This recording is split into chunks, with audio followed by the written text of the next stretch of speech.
great watching that. That's my experience in Head Start, though, with the kids, because so many times I catch myself stifling their creativity and say, like, wait, don't do that. You have to let them do what they want. And it's hard because, that's the way I'm brought up, and I keep stopping myself and saying, don't yell at him for that. And don't tell him not to do that. Explain everything to him. And kids are very smart, and I think we make kids, very not creative in anything really.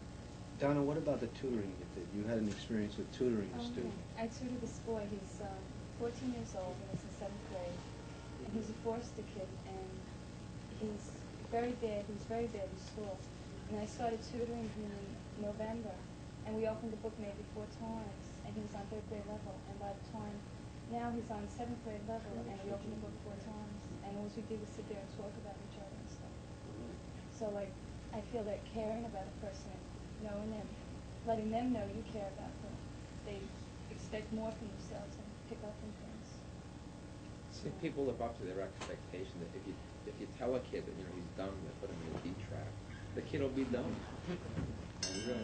And it's true, because in our school we have like everybody from the top, at the high school who's the top and the bottom, and you can't tell if you're going in and out.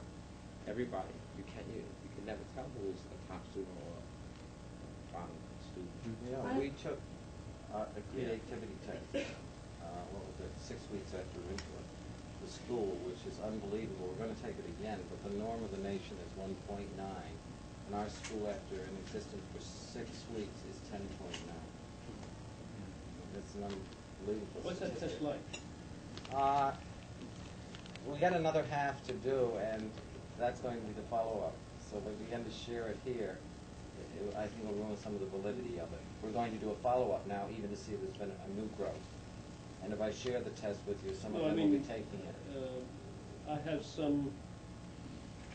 Obviously, it's difficult to measure something like creativity. Yes. So an instant question I have is how valid is such a test? I don't think that it's impossible to do, but I think you have to be pretty clever to do it. Yes, it's a shame that the young lady isn't here who's working on it. She is working and reading psychology books. She's working in administration, and it's one of the state. She's working with a specialist, though, who Yes. that's all he does is measure and evaluate, and she and he have devised a means of categorizing the responses, and I guess the concept was to let the ideas flow as quickly as possible in response to a question. How many uses can you think of for whatever this shape or whatever it was? And as quickly as possible, you were racing against the clock to get these things down, and then categorizing the response. And what might be the weirdest approach is considered a positive thing, because it's very hard to break out of a structure and say this could be used for such and such a thing. So that would be considered a rated fairly high. And this young lady, of course, learned more psychology again. She's had to read, and she will do a report at Ken's Running Festival. There's a group of students working with them, in which they present at the end of the year some of their projects, and that will be one of the presentations. How did she validate it? Is it valid? So all these fun to it.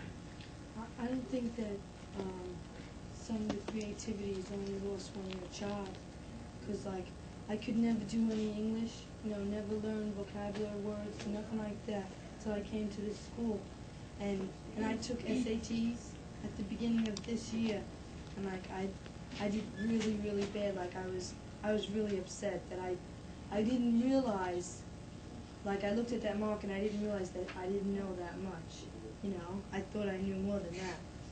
And so through the independent study in the school, I was looking up vocabulary words, and every time I was reading a book, like I think my first word was transience.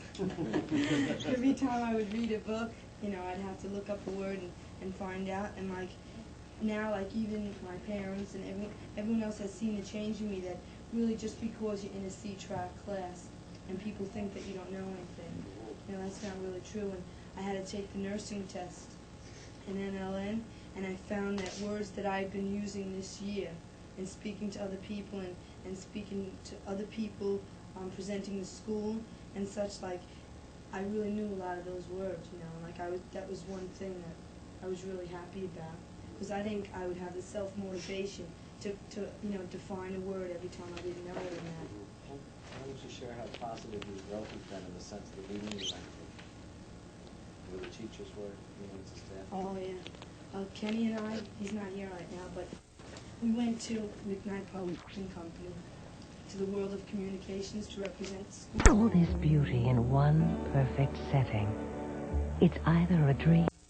And asked for 2 people to come. They meant staff members, but we didn't say whether or not. We didn't say whether or not we were staff members. We just went, and we didn't think it would make much difference because it doesn't make much difference in our school. So we went there, and they treated us very nice. And we sat down, and when we started talking about the Maslow-Toffler school, I was going out giving out cards out, and everyone said they were going to come and visit. And men never heard of our school. So we got up, Kenny and I, and we started talking all about the school and took over the whole thing. And all these people are here, like department heads of social studies, chairmen of everything, and we're here, and they thought that we were teachers.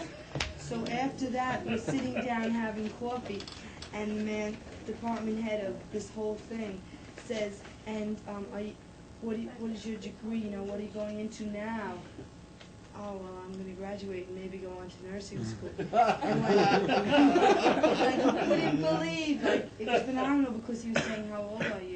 He was upset that I didn't tell him that I was a student, He was really upset. And I kind of thought that maybe I should have told him, I was having so much fun. Was that before or after he asked you to go for a drink? I think that was before. That happens. I think that's happened to a lot of the people in our school because we learn to communicate because we're in such a fishbowl that so many people come in and out that and besides the fact that we're so enthusiastic about our school, it's not like a football game where you just go rah rah our team's winning. It's like we've got a lot here and we really want to convey a message. And I know Bill was just said. It was reminding me of an incident when I was in my overalls. And I don't know, a shirt, I was thinking I was doing some painting or something. And I had walked in and I just started telling some people in there about the school, because there was a group of them. And I had said, how long have you been teaching in the district?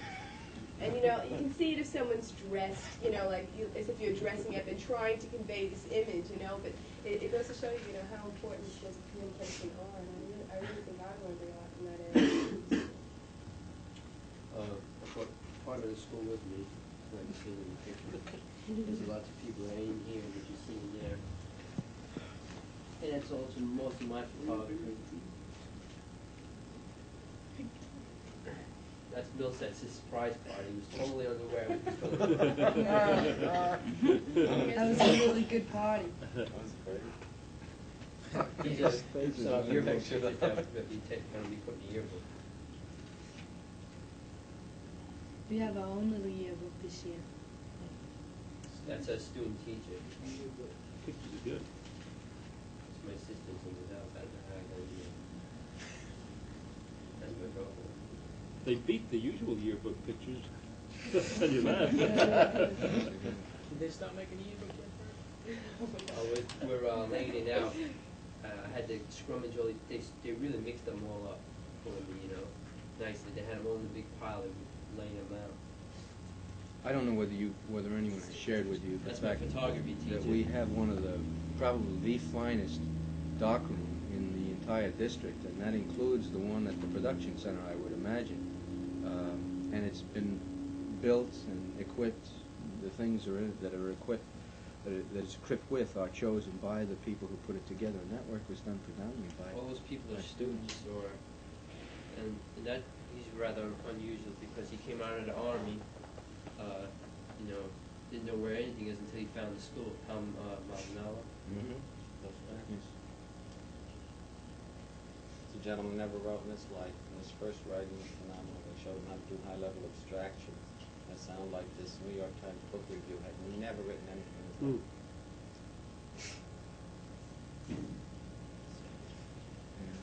There's Frank's. There's Frank's. There's one big aura, yeah. He won't tell you. He's got a mystery going on. It's a light dodgy. I'll show it to you when you get it. What is it? Light dodging. Dodge a light. And lodge it. It's a trick to it. It's not very hard.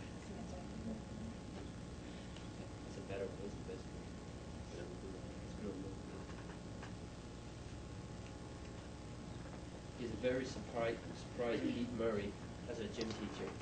He didn't know it was candid shot. He knew it was coming. It's one of the best ones I've ever. What were you going to say, Larry? That's secretaries and that's at the party in Mill. I'm surprised with Johanna in Mill. Are you keeping a photographic history of the school? Yeah, sort of. Well, I got the most pictures out of anybody out of school, I think. Still have more, but, that was at the party too. When is it? Next week you're going into production on the film version? Yeah. The school, To make a movie of the school. Seems Believe it or like not, that's our photography teacher, that guy on the bus. Right there. He shows it to me all.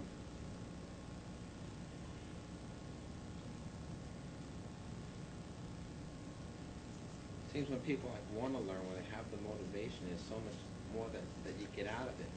Like like Frank doing with not just the regular photography. I don't know if Frank was into And this why at do all. you all want to learn?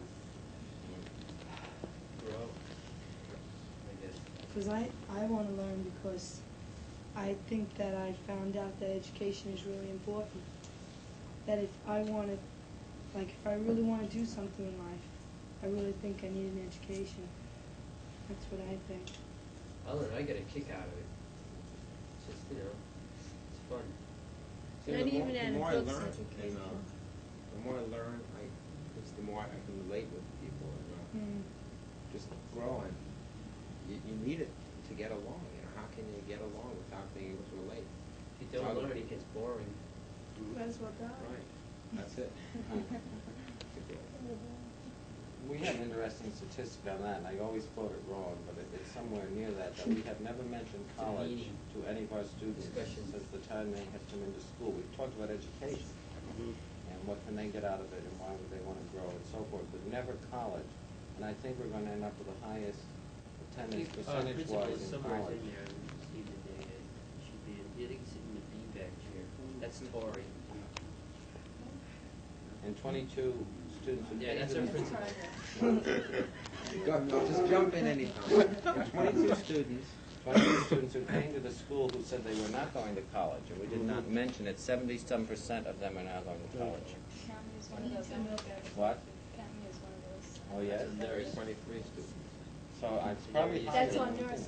That's him tending his garden. She's never helped anybody, not because she doesn't know how, but because nobody goes down. And the only time she helps people is if somebody really gets sick. And when you come right down to it, people don't get sick that often. Well, when the PhD needed costumes, she was... Okay, right. When PAC needed costume, she was there with her surgical thread.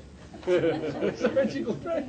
Sewing our costumes together, except in the high school, I think in the high school there's something like 150 to 180 people go down each day. Is that right?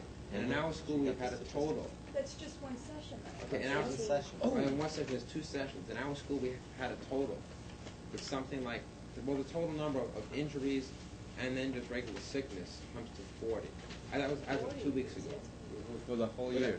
That includes people going down there with stuff like nosebleeds, little things, a cut on the arm. Anytime that she officially has to give you a Band-Aid, not take it yourself. And I think it was 18 injuries. Injuries meaning like a cut or something, and 22 people not feeling good. And that's a quarter of what the high school does in one day, or in half a day. Like we do it in a whole year. We've done 1/8 of what they do in a day. It's Some of my creative work. They shared that at the parents' conference, which was quite interesting. The nurse shared that. And then a student got up and said the reason we went to the nurse in the other school was we were sick, but sick of school. And that's why we don't go here. I think one could figure that out. She takes all our courses. She is never in the office. She's taken practically all the courses in the school, so she's highly involved, just as everyone else. Like we said, she was our costume.